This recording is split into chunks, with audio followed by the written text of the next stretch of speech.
Welcome to this tutorial.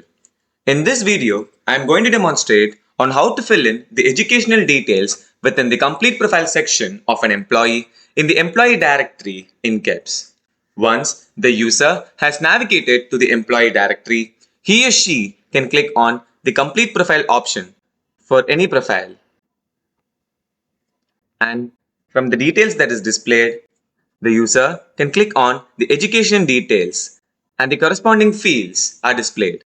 Here, the user can enter the educational details and education history of their employee with respect to their 10th standard schooling,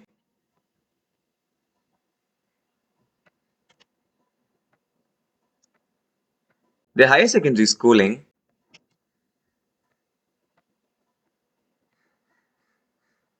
their UG,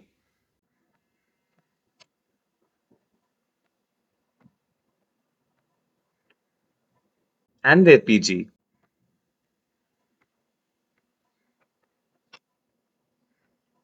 Once all the mandatory fields are filled, the user also has the provision to remove an existing course detail and also add a new course detail. Once done, the user can simply click the Save and Next option and the education details are updated successfully and the green tick signifies the same. The complete profile score for the same is also increased in the landing page. Thank you for watching.